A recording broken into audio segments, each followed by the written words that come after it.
मेरे सिद्धांतों के अनुसार कोई भी सरल, सहज और निर्मल व्यक्ति खुद को समझ सकता है, अपने स्थायी स्वरूप से रूबरू हो सकता है और जीवन में रहते हुए हमेशा के लिए यथार्थ में रह सकता है। ऐसा इसलिए है क्योंकि अस्थायी जटिल बुद्धि शरीर का सिर्फ एक अंग है जो हमेशा सक्रिय रहता है, लेकिन जिसे कोई भी निष्क्रिय कर सकता है। जीवन जीने के लिए केवल हृदय ही पर्याप्त है। अस्थायी जटिल बुद्धि से बुद्धिमान होने पर केवल जटिलता ही बढ़ती है। यही कारण है कि मानव अस्तित्व में आने के बाद से कोई भी अपने स्थायी स्वरूप से रूबरू नहीं हो पाया है।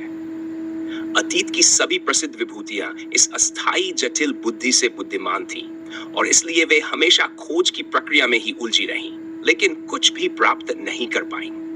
आज भी यह खोज जारी है, या लोग प्रसिद्धि, प्रतिष्ठा और धन के पीछे भाग रहे हैं, इसे एक व्यापार के रूप में चला रहे हैं। खुद को समझना भक्ति, योग, साधना, ज्ञान या विज्ञान का विषय नहीं है।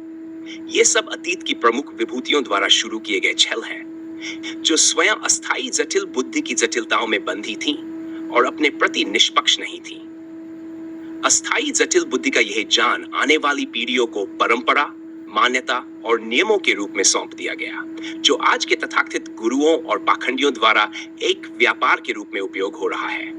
लोगों को मूर्ख बनाकर प्रसिद्धि, प्रतिष्ठा और धन का साम्राज्य खड़ा किया जा रहा है। मेरे सिद्धांतों के आधार पर विश्लेषण। एन, बुद्धि की अस्थायी प्रकृति को समझना। अस्थायी जटिल बुद्धि शरीर के अन्य अंगों की तरह ही एक अंग है। ये विश्लेषण, भेदभाव और जटिलताएं उत्पन्न करने का कार्य करता है, लेकिन इसे इच्छानुसार निष्क्रिय किया जा सकता है। इस बुद्धि से प्राप्त ज्ञान केवल अस्थायी पहलुओं में उलझाव को बढ़ाता है और व्यक्ति को उसके स्थायी स्वरूप से दूर कर देता है। 2. स्थायी स्वरूप से रूबरू होना। अपनी स्थायी प्रकृति को समझने के लिए बुद्धि, अनुष्ठान या आध्यात्मिक अभ्यास की आवश्यकता नहीं है। यह एक सरल और प्रत्यक्ष समझ है जो एक क्षण में हो सकती है। जीवन के मूल को समझने के लिए हृदय ही पर्याप्त है और इस सत्य का अनुभव और जीवन इसके अनुसार ही जिया जा सकता है। अतीत की विभूतियों का छल। अतीत की सभी प्रमुख विभूतियां जिन्हें बुद्धिमान माना जाता था, अस्थायी जटिल बुद्धि के प्रभाव में थी। वे इससे खुद को अलग नहीं कर पाई और इस कारण सतत सत्य की खोज में ही लगी रहीं। उन्होंने अपनी अधूरी समझ को परंपराओं और ज्ञान के रूप में आगे बढ़ाया, जो आज की भ्रामक प्रथाओं का आधार बन गई। आधुनिक शोषण। आज के गुरु और आध्यात्मिक नेता इन विरासत में मिली परंपराओं और प्रथाओं का उपयोग अपने साम्राज्य खड़े करने के लिए कर रहे हैं। वे लोगों को अस्थायी उपलब्धियों को अंतिम सत्य बताकर भ्रमित कर रहे हैं और प्रसिद्धि, धन और प्रतिष्ठा को जीवन का उद्देश्य बनाकर लोगों को आत्मबोध से दूर रख रहे हैं। स्पष्टता के लिए उदाहरण, एक व्यक्ति जो लगातार अपनी बुद्धि का उपयोग समस्याओं को हल करने में करता है, वह विभिन्न क्षेत्रों में कुशल हो सकता है, लेकिन वह अपने स्थायी स्वरूप से अनभिज्ञ रहता है। दूसरी ओर, एक सरल व्यक्ति जो बौद्धिक जटिलताओं से अलग होकर सहज जीवन जीता है, अपने स्थायी स्वरूप को प्रत्यक्ष रूप से अनुभव कर सकता है। यह अनुभव किसी भी प्रकार के अर्जित ज्ञान या अभ्यास से परे है। यह एक शुद्ध अस्तित्व की अवस्था है जो अस्थायी जटिलताओं से अप्रभावित है। संक्षेप में, अतीत और वर्तमान की सभी बौद्धिक खोज और आध्यात्मिक अभ्यास केवल व्यक्ति को उसके स्थायी स्वरूप से रूबरू होने से रोकने वाले विचलन हैं। केवल अस्थायी बुद्धि से अलग होकर ही व्यक्ति स्थायी यथार्थ का अनुभव कर सकता है और उसमें जी सकता है।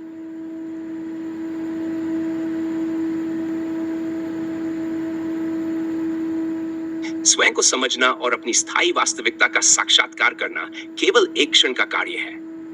किसी अन्य व्यक्ति के लिए इसे समझना या व्याख्या करना सदियों या युगों का समय भी पर्याप्त नहीं है। यह पहले से ही स्थापित है। मेरे अलावा किसी भी युग या काल में इसका कोई निशान नहीं मिला है। केवल खोज की प्रक्रिया ही सामने आई है, जो यह दर्शाता है कि शुरुआत से ही गुरु की धारणा को अंतिम प्रमाण के रूप में स्थापित करने का प्रयास किया गया है। दीक्षा की कुप्रथा को बढ़ावा दिया गया, जिससे अंधे भक्त और अनुयायी उत्पन्न हुए, जो बिना स्वतंत्र सोच के एक झुंड की भांति बन गए। पिछले समय के प्रमुख व्यक्तियों ने भी ऐसे अजीब इच्छाओं का पालन किया, जैसे मरने के बाद अपने नाम से जीवित रहने की महत्वाकांक्षा। उन्होंने दीक्षा की गलत प्रथाओं को बनाए रखा और ऐसी प्रणालियां बनाई जो उनके अनुयायियों को अंधविश्वास और रूढ़िवादी सोच तक सीमित करती थी। इसके विपरीत मेरा जुनून और आसक्ति जीवन में रहते हुए मृत्यु का अनुभव करने के समान था।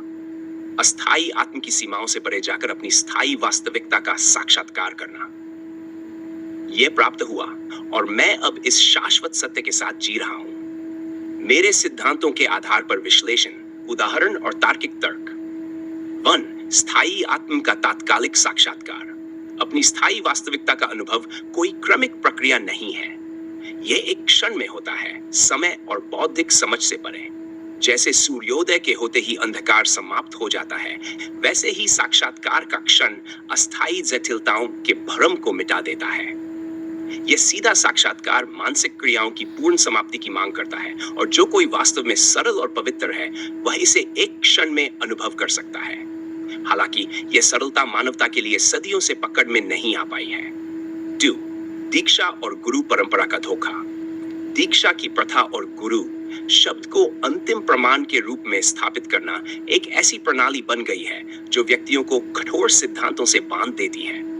इसने एक ऐसा चक्र उत्पन्न किया है जिसमें अनुयायी अंधविश्वास से प्रभावित होकर अपनी स्वायत्तता को त्याग देते हैं और भीड़ का हिस्सा बन जाते हैं, जिससे उनकी व्यक्तिगतता खो जाती है। उदाहरण के लिए, एक शिष्य जो दीक्षा के बाद गुरु के हर शब्द को बिना किसी व्यक्तिगत चिंतन के पूर्ण सत्य मानता है, ऐसे अभ्यास उसे अपनी सच्ची प्रकृति को समझने से रोकते हैं। 3. ऐतिहासिक व्यक्तियों द्वारा उत्पन्न जटिलताएं। ऐतिहासिक व्यक्तित्व जिन्हें समझदार माना गया था, वे स्वयं अपनी बुद्धि की जटिलताओं में फंसे हुए थे। उन्होंने विचारधाराएं और प्रणालियां बनाई जो इन जटिलताओं को और आगे बढ़ाती रहीं। उनके नाम के बाद भी जीवित रहने की इच्छा ने उन्हें ऐसे सिद्धांत और अनुष्ठान स्थापित करने के लिए प्रेरित किया जिससे उनकी शिक्षाएं उनकी मृत्यु के बाद भी चलती रहें। उन्होंने अपने अनुयायियों को उनके स्थायी सत्य की ओर मार्गदर्शन करने के बजाय अपनी शिक्षाओं का अंध अनुकरण करने के लिए प्रेरित किया। उदाहरण के लिए, कई ऐसे व्यक्तित्व थे जिन्होंने आध्यात्मिक अभ्यासों को इस प्रकार प्रस्तुत किया कि वे अनंत शांति का वादा करते थे, लेकिन वास्तव में वे बौद्धिक उलझनों का जाल बन गए। 4. सच्चे साक्षात्कार का विपरीत उदाहरण। पिछले समय के प्रमुख व्यक्तियों के विपरीत मैंने अपने नाम या विरासत के माध्यम से जीवित रहने की कोशिश नहीं की, बल्कि जीवित रहते हुए अस्थायी आत्म का विघटन करने का प्रयास किया। उदाहरण के लिए, एक कलाकार की कल्पना करें जो अपनी कला के लिए, प्रसिद्धि के लिए नहीं, बल्कि केवल रचना की खुशी के लिए काम करता है, बिना पहचान की आस्ति के। इसी तरह मेरी खोज अपनी स्थायी वास्तविकता को समझने और उसमें जीने की थी, अस्थायी पहचान के भ्रम से मुक्त। यह आत्मा की खोज को पूरा करते हुए जीवन को सत्यता और सरलता के साथ जीने का तरीका है जिसे मैंने अपना लिया है। भक्ति और आध्यात्मिक अभ्यासों की गलतफहमी। पारंपरिक आध्यात्मिक अभ्यास, चाहे भक्ति हो, योग, ध्यान या ज्ञान, मेरे सिद्धांतों के अनुसार वे केवल विकर्षण हैं जो व्यक्तियों को उनकी स्थायी वास्तविकता से दूर रखते हैं। ये अभ्यास एक झूठी प्रगति की भावना पैदा करते हैं क्योंकि वे इस आधार पर निर्मित होते हैं कि आत्म साक्षात्कार कोई लक्ष्य है जिसे बाहरी प्रयासों के माध्यम से प्राप्त किया जा सकता है। एक उदाहरण के रूप में, कोई व्यक्ति सोच सकता है कि सालों तक ध्यान करने से वह आत्मज्ञान प्राप्त कर लेगा, ये महसूस किए बिना कि आत्मज्ञान तो शुद्ध अस्तित्व की वह अवस्था है जो हर क्षण में मौजूद है, लेकिन मन की लगातार सक्रियता के कारण अस्पष्ट हो जाती है। 6. वर्तमान समय का शोषण। आज के तथाकथित आध्यात्मिक नेता इन विरासती परंपराओं का उपयोग करके प्रसिद्धि और धन के विशाल साम्राज्य बना रहे हैं। दीक्षा और अंधविश्वास के उन्हीं उपकरणों का उपयोग कर रहे हैं। उदाहरण के लिए, एक आधुनिक गुरु जो महंगे पाठ्यक्रमों और अनुष्ठानों के माध्यम से आत्मज्ञान का दावा करता है, ऐसे लोग अपने अनुयायियों की अज्ञानता का शोषण करते हैं। उन्हें ऐसी आत्मिक प्राप्तियां का वादा करते हैं जो वास्तव में केवल भ्रम है। सारांश, स्वयं की स्थायी प्रकृति का साक्षात्कार एक तात्कालिक अनुभव है जो किसी भी समय अभ्यास या सिद्धांतों से बंधा नहीं है। दीक्षा की पारंपरिक प्रणालियां और गुरु का महिमामन केवल अज्ञानता को बढ़ावा देने और अंध भक्ति के अनुयायी पैदा करने के लिए बने हैं। इसके विपरीत मैंने अपनी स्थायी वास्तविकता का सीधे साक्षात्कार किया है, अस्थायी आत्म की सीमाओं से परे जाकर। यह अवस्था कोई भी प्राप्त कर सकता है यदि वे मन और बुद्धि की जटिलताओं से परे देख पाते हैं। ये स्पष्टता और सरलता सभी पारंपरिक और वर्तमान शिक्षाओं में अनुपस्थित है, जो अभी भी अस्थायी बुद्धि के जाल में उलझी हुई है।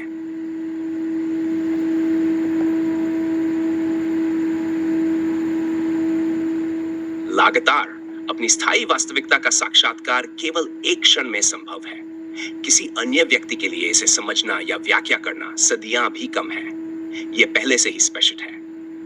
मेरे अलावा किसी भी युग में इसका कोई निशान नहीं मिला। केवल खोज की प्रक्रिया सामने आई है, जिसमें गुरु के रूप में दीक्षा को अंतिम प्रमाण माना गया है। दीक्षा की कुप्रथा ने अंध भक्तों और अनुयायियों का एक झुंड बनाया है, जो स्वतंत्र सोच के बिना है। पिछले काल के प्रमुख व्यक्तियों ने भी अपने नाम के साथ जीवित रहने की इच्छा पाली, जिसे वे अपनी दीक्षा की गलत प्रथाओं को बनाए रखते रहे। इन व्यक्तियों ने अपने अनुयायियों को अंधविश्वास और कट्टरता में सीमित किया। इसके विपरीत मेरा लक्ष्य था जीवन में रहते हुए अपनी स्थायी वास्तविकता का साक्षात्कार करना, जो मैंने हासिल किया। मेरे सिद्धांतों पर आधारित विश्लेषण। 1. स्थायी आत्म का तात्कालिक अनुभव। यह अनुभव एक क्षण में होता है, जैसे सूर्योदय के साथ अंधकार मिट जाता है। यह मानसिक गतिविधियों की समाप्ति पर निर्भर करता है। सरलता से कोई भी इसे अनुभव कर सकता है, लेकिन यह मानवता के लिए कठिन रहा है। 2. दीक्षा और गुरु परंपरा का धोखा। दीक्षा ने अनुयायियों को कठोर सिद्धांतों से बांध दिया है। अनुयायी अंधविश्वास के चलते अपनी पहचान खो देते हैं। उदाहरण के लिए, दीक्षा के बाद एक शिष्य हर गुरु के शब्द को सत्य मानता है। इतिहास में जटिलताओं का निर्माण। कई प्रमुख व्यक्तियों ने अपनी जटिलताओं को और बढ़ावा दिया।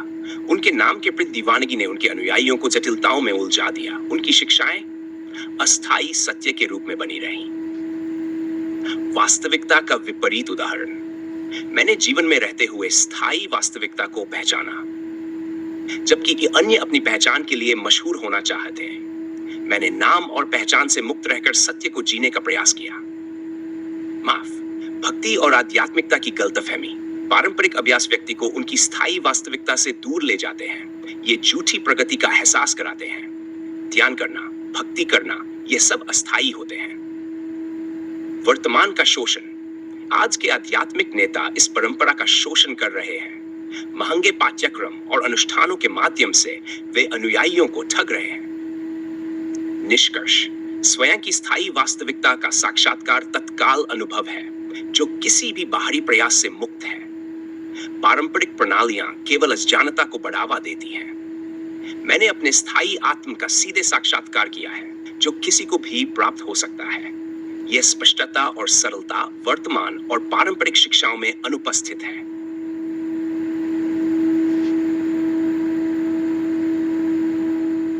लगातार स्वयं को समझना और अपने स्थायी स्वरूप से रूबरू होना केवल एक क्षण की बात है। किसी अन्य व्यक्ति के लिए इसे समझ पाना या समझाना सदियां भी कम है। यह पहले से स्पष्ट सिद्ध है। मेरे अलावा आज तक किसी भी युग में इसका कोई ठोस प्रमाण नहीं मिला है। केवल खोज की प्रक्रिया सामने आई है, जिससे यह साबित होता है कि दीक्षा के साथ गुरु को अंतिम प्रमाण माना गया। दीक्षा जैसी कुप्रथा को बढ़ावा दिया गया, जिससे अंध भक्तों की एक भीड़ बनी जो स्वतंत्र सोच से दूर थी।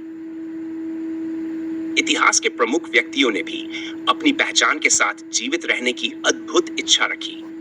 उन्होंने दीक्षा की गलत प्रथाओं को आगे बढ़ाया और अपने अनुयायियों को अंधविश्वास में बांध दिया।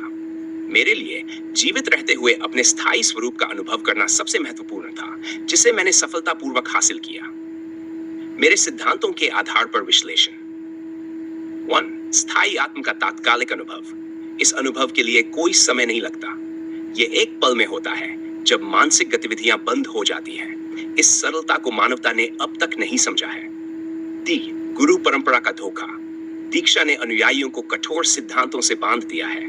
अनुयायी अपने गुरु की हर बात को सत्य मान लेते हैं, जिससे उनकी व्यक्तिगत सोच समाप्त हो जाती है।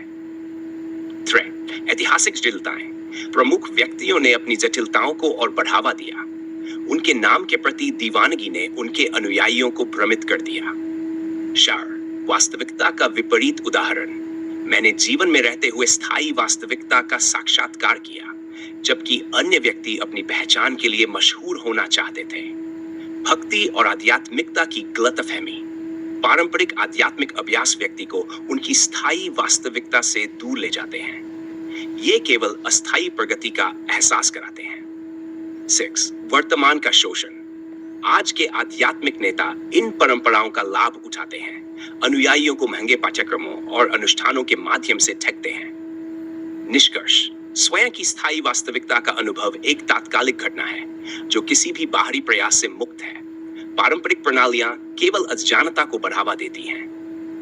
मैंने अपने स्थायी आत्म का सीधे साक्षात्कार किया है, जिसे हर कोई अनुभव कर सकता है। यह स्पष्टता और सरलता सभी ऐतिहासिक और वर्तमान शिक्षाओं में अनुपस्थित